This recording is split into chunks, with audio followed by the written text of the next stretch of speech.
Assalamualaikum warahmatullahi wabarakatuh. Perkenalkan, nama saya Febri Ramdhani, mahasiswa Universitas Pancasakti Bekasi. Saat ini saya akan membahas mata kuliah etika bisnis. Sedikit sebelum masuk ke pembahasan, saya akan menjelaskan apa itu etika bisnis. Etika bisnis adalah sekumpulan prinsip dan standar yang memandu kinerja suatu perusahaan di bidang bisnis. Itu diatur oleh moralitas, yaitu perbedaan antara apa yang benar dan apa yang salah, antara apa yang benar dan apa yang tidak pantas. Itu juga diatur oleh cita-cita dan nilai-nilai.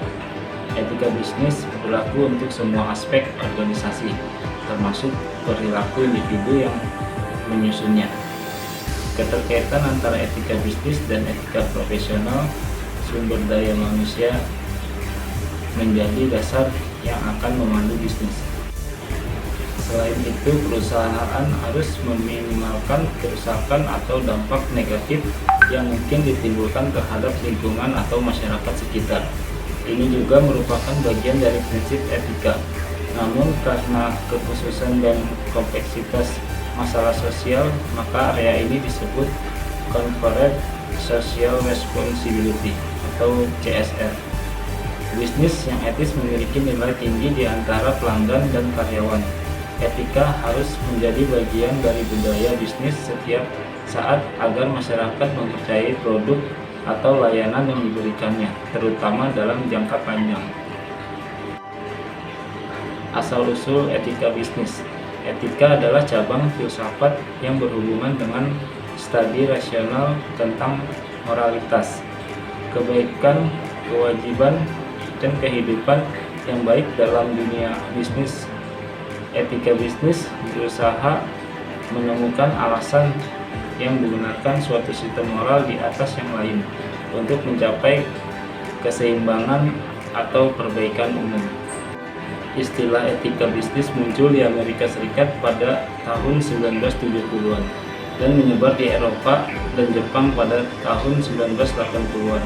Dari segi moral, konsep tersebut tidak memiliki arti yang sama untuk semua wilayah di dunia karena adanya perbedaan sosial, politik, dan ekonomi masing-masing.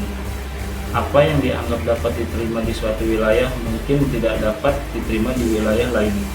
Etika bisnis menjadi disiplin akademis setelah sekelompok filsuf mengintervensi dan memperdebatkan etika dalam kedokteran sebagai suatu disiplin. Etika bisnis berkaitan dengan mempelajari moral seputar kinerja perusahaan dan dampaknya terhadap masyarakat. Pada tahun 2000-an, masalah seputar etika bisnis dikaitkan dengan United Nations Global Compact. Fakta ini terdiri dari inisiatif internasional untuk mempromosikan 10 prinsip yang diterima secara universal tentang pentingnya integritas dan etika dalam hubungan komersial perusahaan dan di antara orang-orang di dunia bisnis. Karakteristik etika bisnis. Perusahaan adalah badan hukum dan seperti halnya manusia, aktivitasnya harus berdasarkan pada hukum dan sah di masyarakat. Itu sebabnya mereka harus menerapkan etika di tingkat organisasi. Pentingnya etika bisnis. Etika bisnis merupakan faktor penting bagi masyarakat bisnis, memiliki potensi besar untuk mengubah kehidupan masyarakat dan mengentaskan kemiskinan melalui pertumbuhan ekonomi. Namun, mereka harus sejalan dengan tujuan masyarakat yang mereka layani, yaitu mereka harus bertindak berdasarkan etika bisnis. Jika tidak, tumbuhan jangka panjang salah satu pihak dalam hal ini perusahaan dapat berkurang.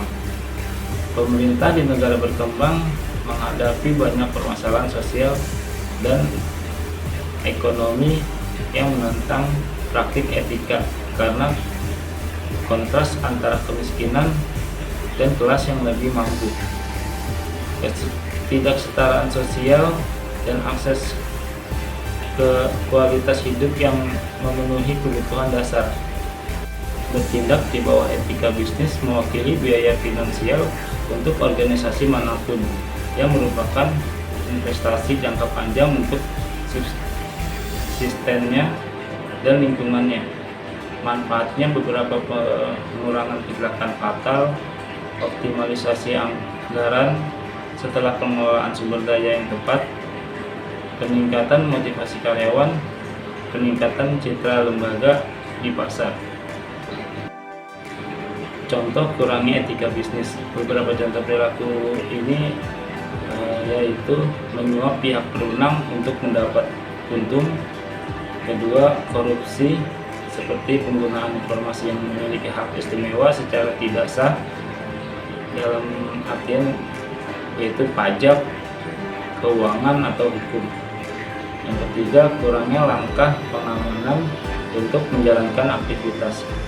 Yang keempat, penyalahgunaan kekuasaan secara internal dan dengan agen di luar perusahaan. Yang kelima, kegagalan untuk mematuhi peraturan saat ini.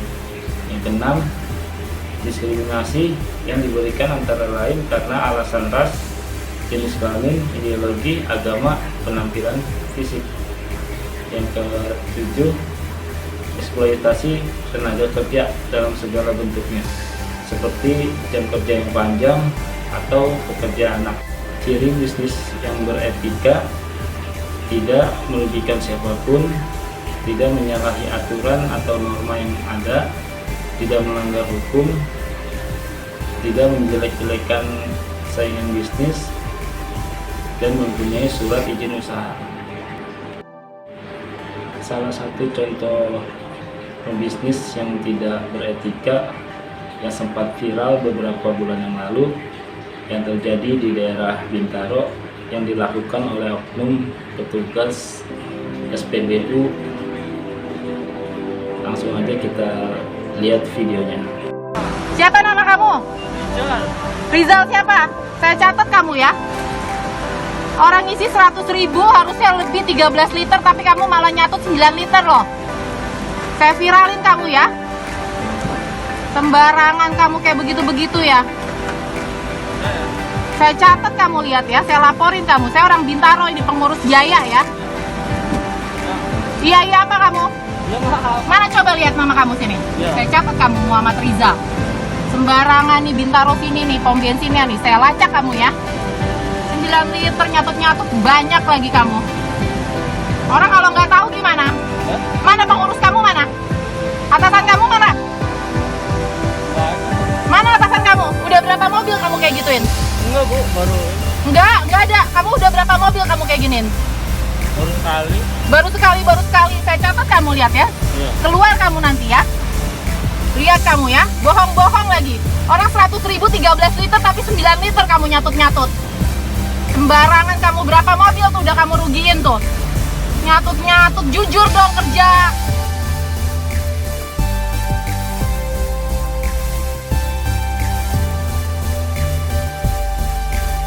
Kan operatornya dia ngisi 100. Ibu itu kan belinya 100, tapi diisi 70 terus kan ibu-ibu itu marah, terus ngancem kan mau diviralin. Terus kan diviralin, tapi ibu-ibu itu nggak lapor dulu ke atas gitu loh. Ya begitu. Oke Pak, terus langkah-langkah yang diambil oleh pengelola seperti apa Pak? Setelah kan videonya viral, kita baru tahu kejadian ini. Jadi kita panggil operator yang bersangkutan, terus kita keluarin dengan permohonan maaf sebelumnya. Oh, artinya si oknum ini sudah diberhentikan Pak? Sudah. Pak, terkait ini Pak ya, artinya antisipasi Pak, jangan sampai peristiwa yang terulang, mungkin Pak ada himbauan dari pengelola gimana Pak? Himbauan kita selalu meminta struk setiap pembelian, dan lebih diperhatikan. Kita nggak bisa ngawasin satu-satu setiap saat, kita nggak bisa ngawasin. Dan sebelumnya kan waktu interview itu kita udah jelasin, setiap ada kecurangan atau mengambil uang yang bukan miliknya gitu loh, bersikap curang itu harus dikeluarin tetap. Oh, tindakan tegas adanya ya? Tindakan tegas, sudah pasti itu. Pak, ini terakhir Pak, ini terkait si oknum ya. Iya. Menurut pengakuannya ini baru sekali atau gimana Pak? Melakukan kecurangan ini, dugaannya? Dia sih nggak ngomong, cuma dia bilang dia kan menyatakan melakukan kesalahan terhadap konsumen. Cuma dia nggak bilang berapa kali. Cuma dia udah mengakui gitu loh Pak.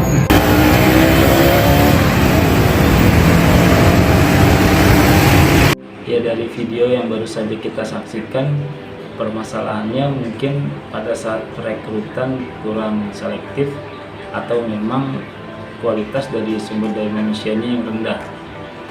Nah, tetap berhati-hati dan selalu waspada saat pengisian BBM atau bisa dengan meminta struk saat pembelian, dan pesan untuk pihak berwenang semoga ada pengecekan secara rutin agar kejadian tersebut tidak terulang kembali. Sekian dari saya, billahi taufiq wal hidayah. Wassalamualaikum warahmatullahi wabarakatuh.